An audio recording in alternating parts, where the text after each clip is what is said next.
Welcome back to the show. Today I want to share some thoughts with you on who is in your tribe. Who is in your tribe? Now you're going to say, John, wait a minute. We're living in modern times. I don't live in some part of the world where they don't have electricity or running water or anything like that. I am not part of any tribe. Well, I beg to differ with you just a little bit because I think all of us are part of a tribe, or at least maybe should be part of a tribe. So that's the big picture of what I want to share in this show. If you look at your family is a tribe. If you look at the people that you work with, that's a tribe. If you think about all the people that you went to school with, that's an example of a tribe. There's a connection, it seems, at least with most of us, between people who are part of a tribe, or at least want to be part of a tribe, and then what can be accomplished when you're part of a tribe. I think about all the baseball teams that I've watched over the years. And in the 1970s and 80s, it goes to show you how old I am, I was really into baseball cards. And at those times, I was able to collect several thousand baseball cards and track what the teams were doing, hence them being part of the tribe. And that's really what this whole episode is about, and that is about you and I having tribes. There's a guy named Palmer Chitchen that wrote How the Power of a Tribe Can Change the World. And let me share just a little bit of what he said. He said this: a tribe of people formed on Facebook just last week wanted to make vital organs more accessible to desperate people in need of a transplant. In the first 24 hours, more than 5,000 people signed up to be organ donors. Tribal passion, listen to this, tribal passion runs deep. Tribes have glue because they hold a shared belief. Again, tribes hold a shared belief, he says. He says their common faith fills them with purpose and a sense of oneness. Like a college's football team taking the field as clear underdogs, he says, they become one. They find strength deep within. They play with passion that no individual will find on his or her own, and they win, he says. And that's the entire message of Barefoot Tribe by Palmer Chitchen. When people come together and work in unison, they have the strength, they have the strength to transform entire societies. This is the power of the tribe. That's really, again, what I'm talking about here today. He says, when I lived in Africa, they say this to the tribe: one man cannot lift a house. When a man is ready to build his family a new hut, he calls the people of the tribe together to make mud bricks. The clay is dug from the muddy edges of the swamp and carried in brick-shaped wooden hoppers to the pit, to the home site, where the clay will dry before being stacked into a kiln and fired. The hoppers are toted with a jog, so the mud will settle and fit the mold. It's back-breaking work, and very exhausting work. One man could never do it alone. One man cannot lift a house. However, when the tribe rallies and collaborates, they will all do it in just one day. The tribe is one, he writes. I learned early on that issue, that struggle in the jungle, nobody walks alone. These people always ask each other, these people always ask each other the same favor when they are about to leave. Quote, carry me halfway. They say, carry me. They actually mean, walk with me. Come be with me. I don't want to walk alone, especially at night. They say halfway, just to be polite.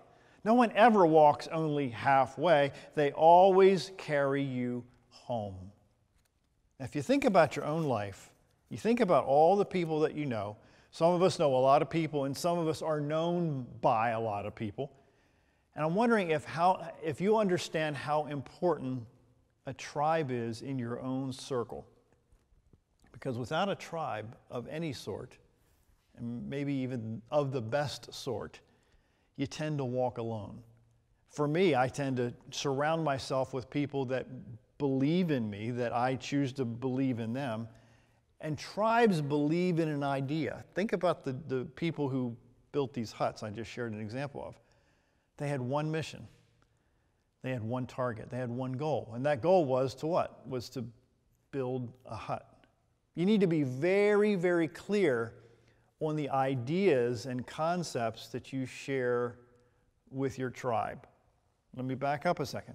You have to build your own tribe. So I think some people think that the most successful people, they just happen to have really great people around them. In my experience and the stories that I read about and the backgrounds and the lessons that I've learned from very smart people, they purposely recruit around them a core of people, a tribe, that not only helps them get where they need to be, but they help other members in their tribe to get where they want to be. Let me share an ancient story with you. Many years ago, several thousand years ago, at least about 3,000, 4,000 years ago, there was this, and I'll use modern terms to get the point across, there was a CEO who had this ginormous vision to do something really extravagant, to accomplish something gigantic that had never been done before. So he was the leader of this massive organization, and he had a chief operating officer and a CFO and some senior managers that helped him lead the organization. Well, they held this meeting where a lot of the people on the team, they gathered around, and they said, we need to take upon us this gigantic opportunity.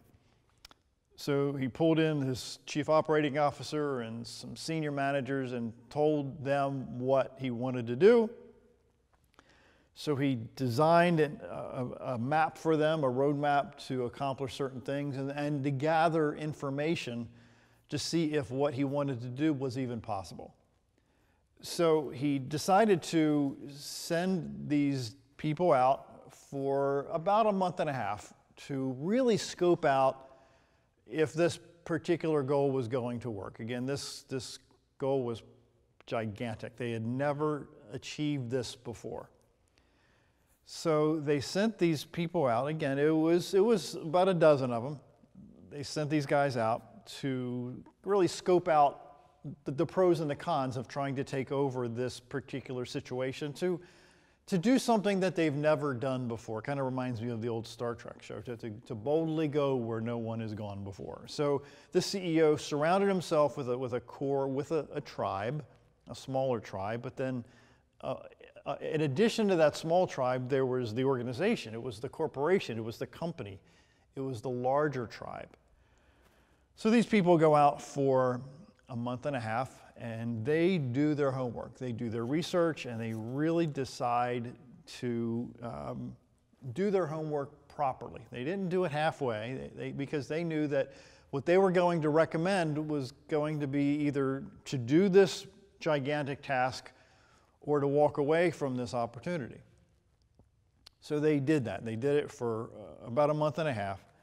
So they held a meeting after the 40 days. And what they did was that they had the chief operating officer, the CEO, and the senior managers in this meeting. But they also had the entire corporation in this meeting. It was a lot of people. So what they did was they had this big event, and they brought everybody together.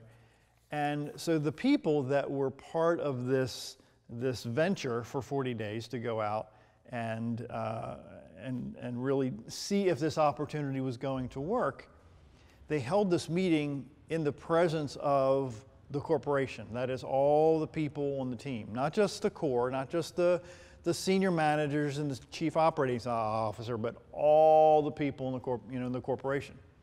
So they did that, and the majority of the people that went on this 40-day trip, they were very negative about the opportunities. They said that this opportunity was too big for us to take on, because they were, at least in their own mind, they were relatively inexperienced. They felt like that, maybe this is too much for us to attempt. But then there were 2 or 3 other people of the dozen or so that went out for this 40-day venture to see if this was going to work. And they said, we can do this. This is not rocket science. This is not a situation where this is too much for us.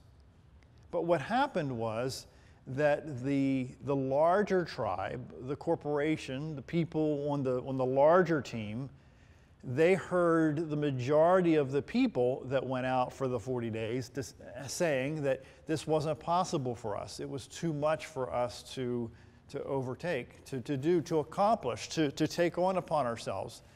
They thought, man, there's no way we could accomplish this because the goal was too big, the bar was too high.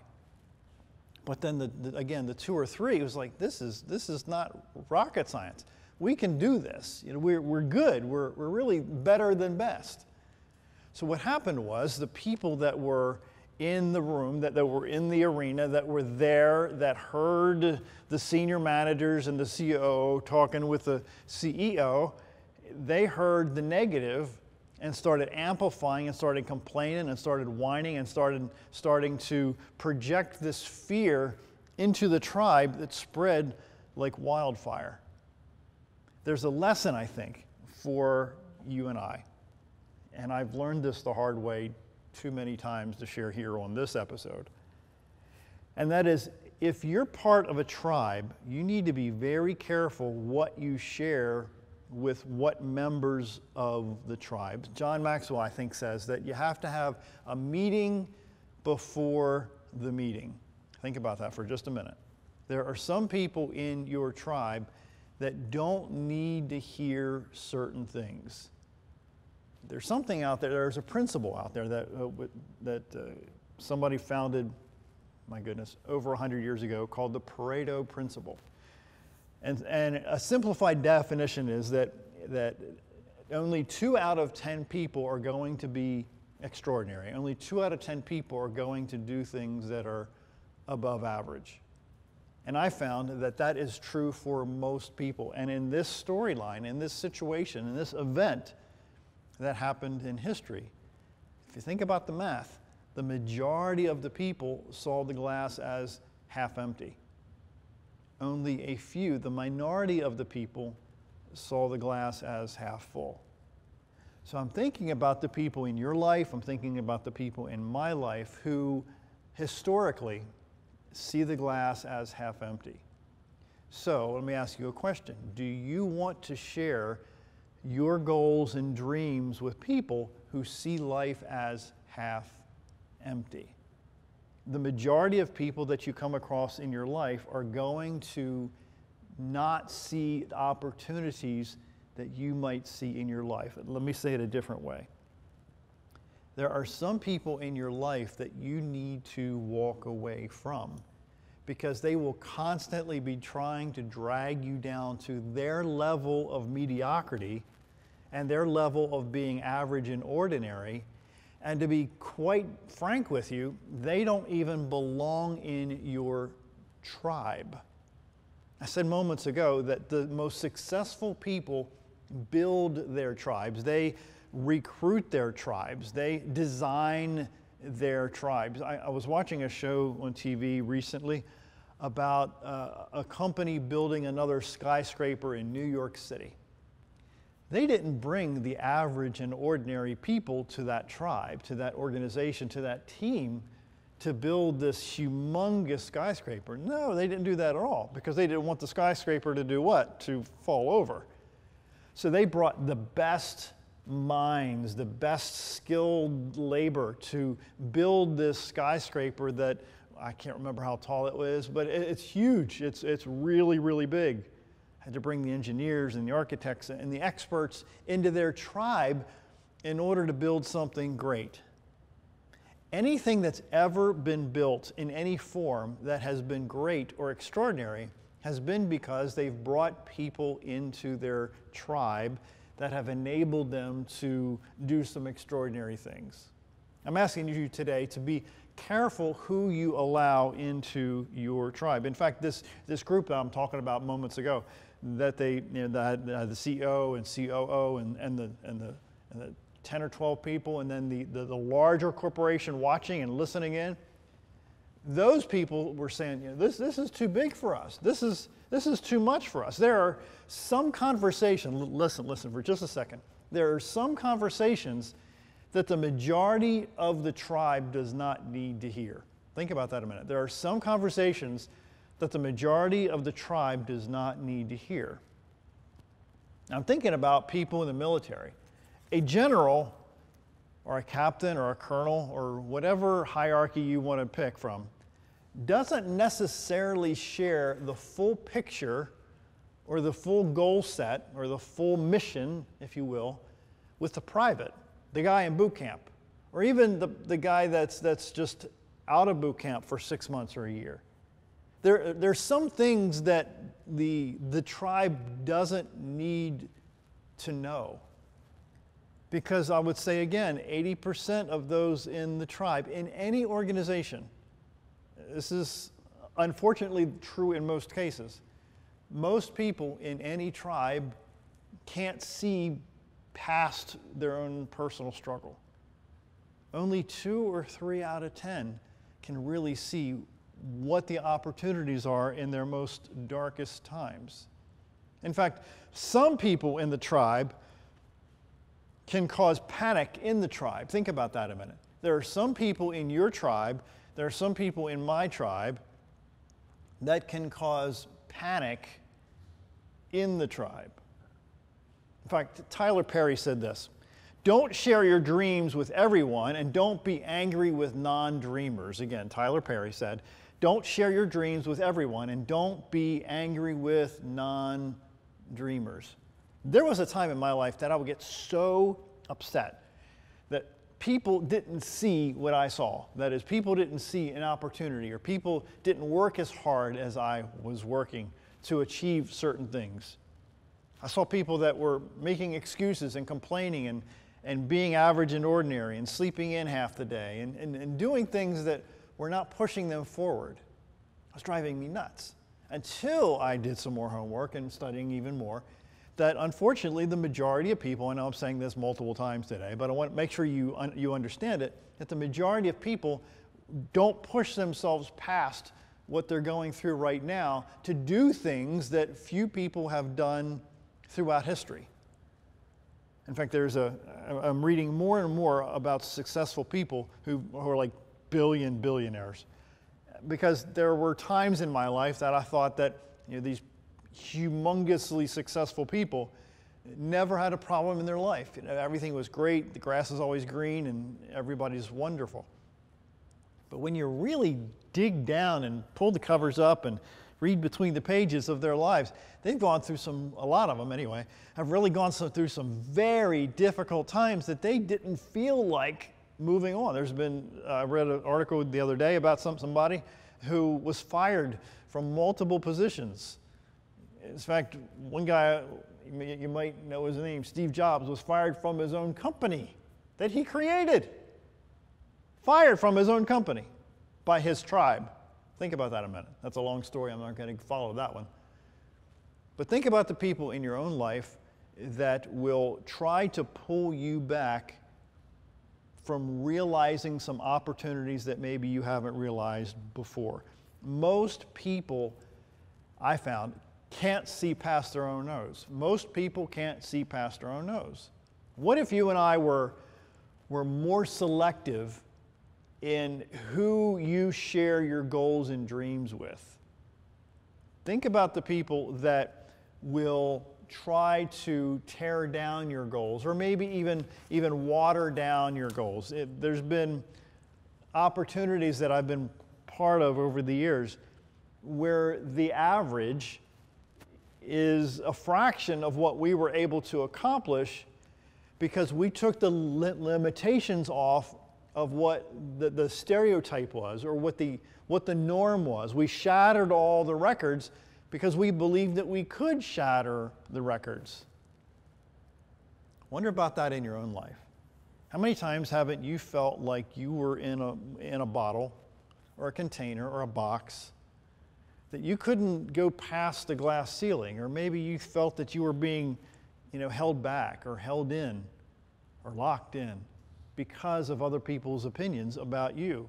Your ability to see past the mass of negativity is critical if you want to overtake what's promised to you. Think about this a second. Let me back up to the story I shared a few minutes ago. Even though the majority of the senior managers that went on this venture for 40 days I shared with you saw that the opportunity was too gigantic for the team to undertake, the CEO heard the wisdom of the few, of the two or three, of the many, and believed the two or three. And now, thousands of years later, the results of that belief system have been echoed throughout the centuries. What I'm saying to you in that comment is that there are going to be only a few in your tribe, in your circle, that see beyond what everybody else sees. Think about that a minute. There are only a few in your tribe that are going to see beyond what everybody else sees. So it's essential, in fact, it's critical that you be very particular who you place in your tribe. Now, you might think, you might not even know how to bring people into your tribe. Well, I'm not even suggesting that you need to pay these people. I certainly don't pay anybody that's in my tribe because it's just not possible right now. However, you can tap into their wisdom, their knowledge, and their experiences for free. And also, it's important that you place yourself in other people's tribes whereby they can leverage your skill sets and your wisdom and your experience to help them achieve certain things. I still believe that more times than not, what goes around comes around. Anybody can be a difference maker. Anybody. But few people really want to do the hard work in order to accomplish things that are pretty extraordinary. In fact, tribes are powerful. If you think about all the great organizations throughout the centuries, and the great teams and the great cultures that have created some extraordinary things in life have been because they have designed a tribe for one mission or for one goal. If you think about World War II in the United States, how certain individuals put their heads together with the wisdom of other people and other countries, by the way, and they were able, through a lot of hard work, through many years of blood, sweat, and tears, to win World War II. And if you go back and if you look at ancient Greece and think about all the beautiful structures that they did, and the writings and the philosophy and everything that if you're a reader, you can still read that stuff some 2,000 years later.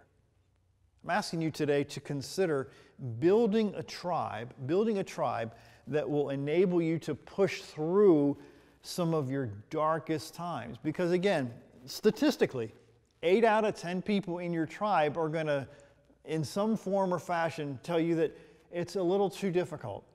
What you're going through is too tough. Maybe you need to lay down, and just be average, just to stop where you are.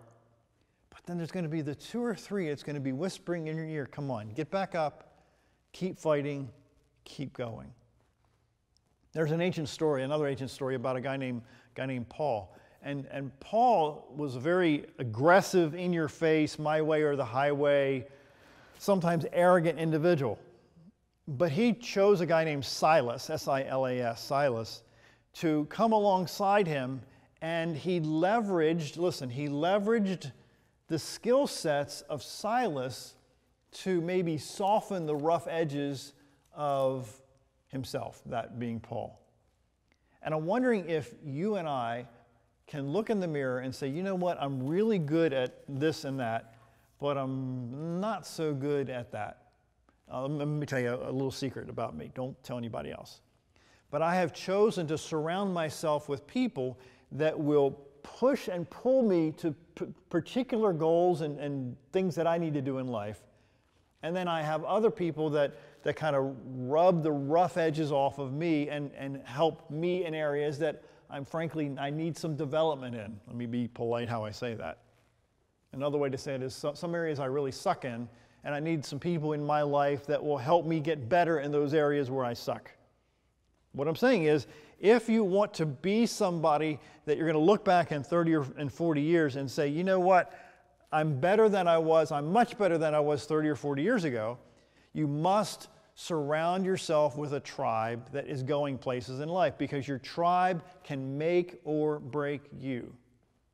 In fact, John Maxwell says that 99% of all leadership happens from the middle of the organization. What does that mean?